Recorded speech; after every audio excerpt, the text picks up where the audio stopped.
Hello everyone, and welcome back to my playthrough of the classic Mega Man series. This time, after defeating the best of the classics, we go to the weakest of the classics. Mega Man 5 is easily the weakest game of the series. But let's begin. Let's see if this is the weakest of the game. Let's see if it actually has some good about it. In the year 20XX AD,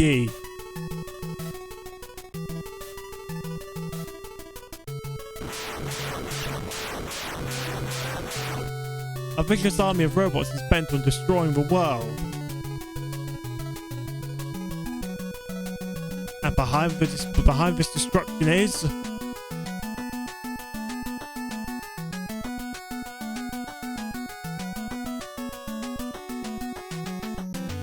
Proto Man.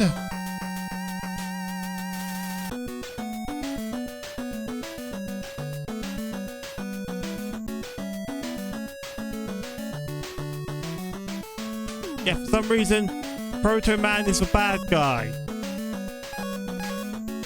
Let's begin. Here are our bosses.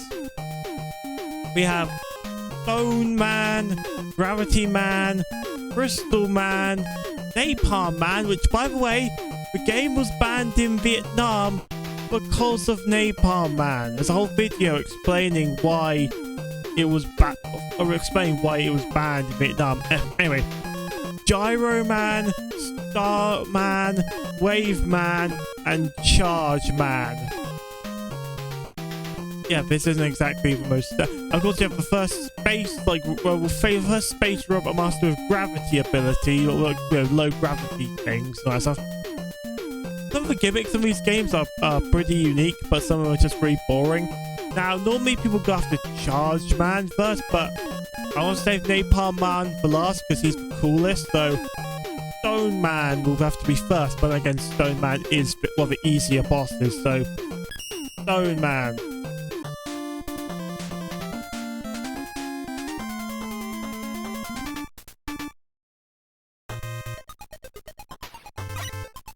Let's have the charge shot again. It's a lot more powerful looking. Mech that turns into little baby mech. Remember what I said about how in the last video Cossack gave you something? He doesn't know. He appears in the manual. Basically, he gives you these letters. You see on the screen it says Mega Man 5. If you find and collect all these letters, you will get a new item. That is Beat the Bird. The one who basically follows you around and attacks enemies. Also, the M-Tank. It refills everything. I may have to try a thing where if you unfill all your weapon energy and press the M-Tank, you will get a stupidly high-pitched sound. But that's probably what I'll do.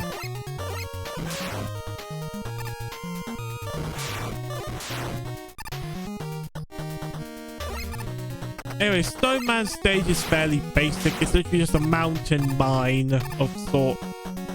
Nothing too extreme. Unlike the other ones where it's like, weapons factory for Napalm Man, gravity research facility for Gravity Man, space for Star Man, and crystal mine for Crystal Man. Which are completely different locations. Also, here's the first letter. But yeah, the letters are hidden in random parts of the stage of all 8 stages, so be on the lookout for random parts that look suspicious.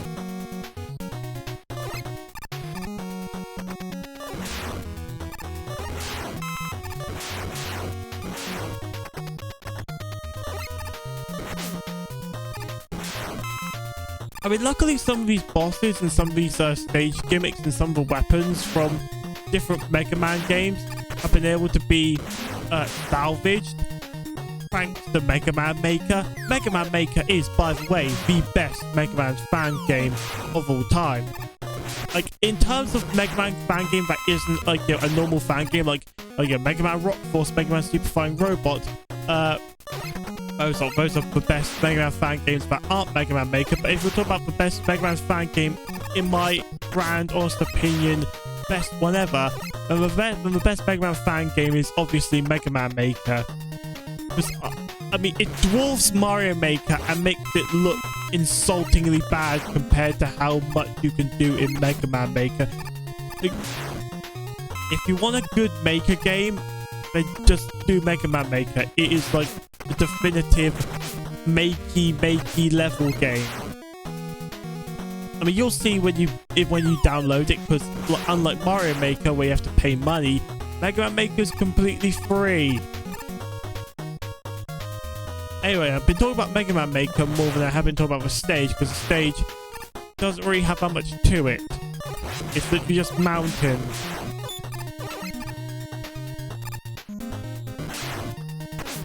Also these things, also these little gimmicky platforms, which do this. You'll see that spin animation a little bit later.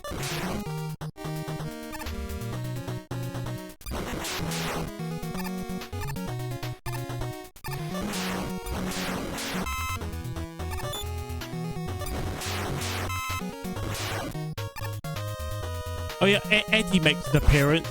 Let's hope he gives useful items.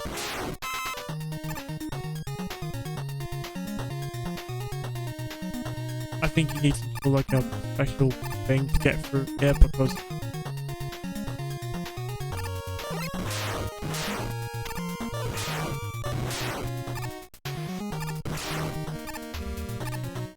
there's the tank. Also, Rush has had a massive downgrade. Oh, yeah, as you can see, he's had a massive downgrade. Instead of being like normal dog, he looks like Bat, but thanks for the thing.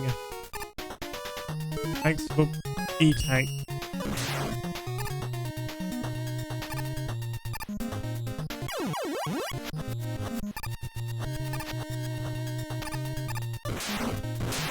Yeah, Rush is visibly the worst version of Rush, because it's literally just like that. It looks really bad and it's really clunky to handle.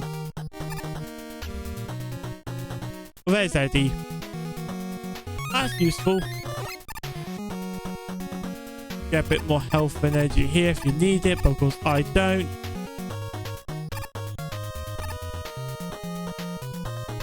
Also, another thing that's about this stage is that it goes on for quite a while.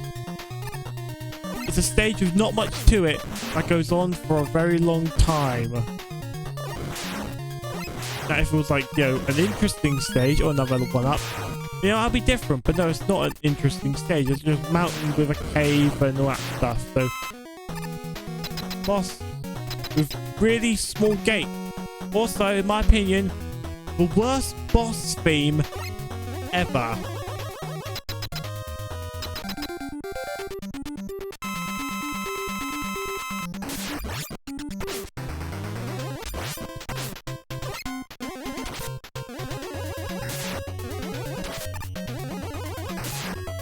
Why am I not hitting you?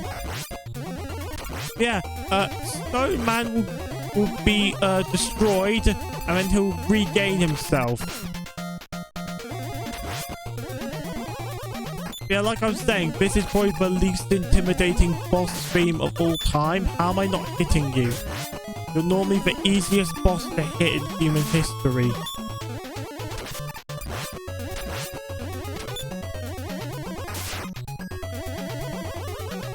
There we go. There we go again. It wasn't that a thrilling fight.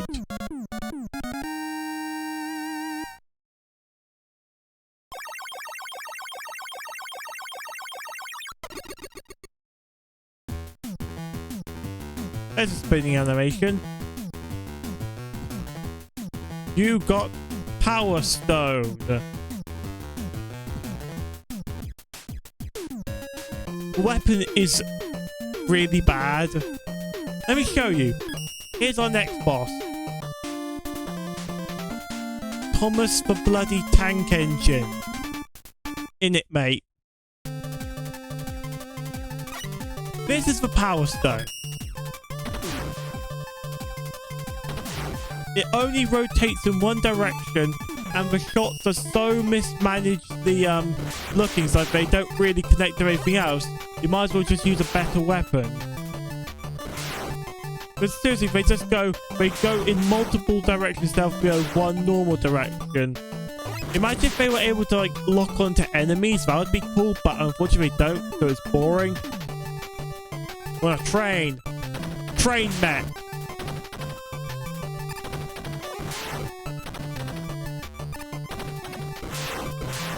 And this is a really cool looking stage because, you know, there's never been a train actual stage before, so that's a cool little thing. Of course, unfortunately, it comes from a pretty boring, not very good boss fight. Also, Charge Man's weapon is awful. That's another thing. That's another weapon that's awful. Not only is Stone Man's weapon awful, but Charge Man's weapon is awful. Also chicken. I have no idea why there's chicken. Also, the letter you're supposed to go after in this, one of those secret letters, isn't actually that secret.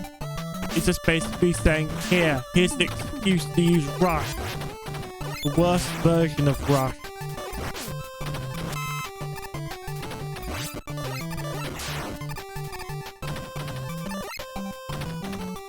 You also get these really short mice, which are very annoying to hit.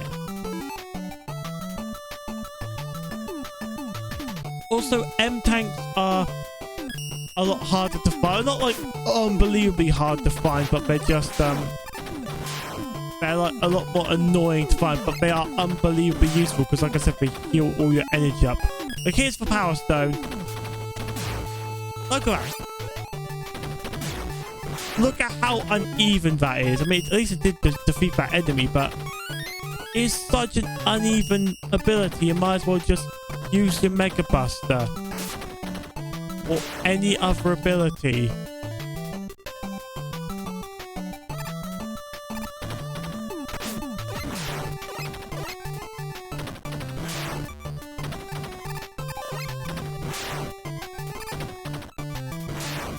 Come on, these guys. Also, remember that big thing from Mega Man 3, you know, the thing that stomped around? Well, there's another big thing that will come about in at the end of the stage, but it's not the same sort of big thing. It's like a big thing that shoots pistols.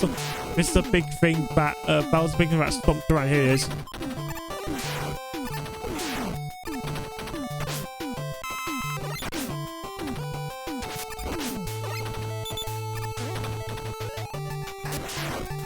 There we go. Right. Power Stone. Brain. You have to basically be very specific with where the boss is. Because look.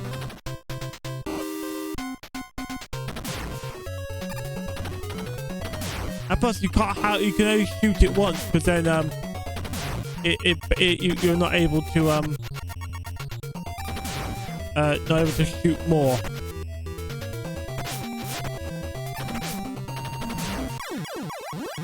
How was I beaten by Thomas the Bloody Tank Engine? That's insulting. That's a fate worse than death.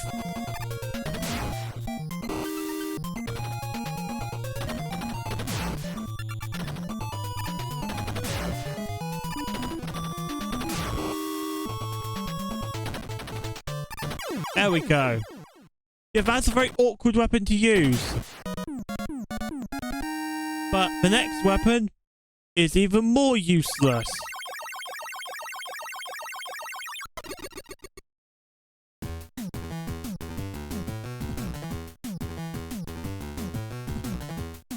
You got Charge Kick.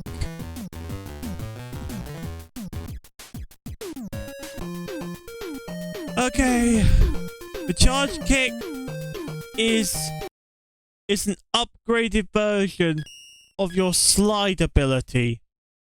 It's literally just a attack version of your slide ability, and that's it. That's literally all that it is. I am not kidding.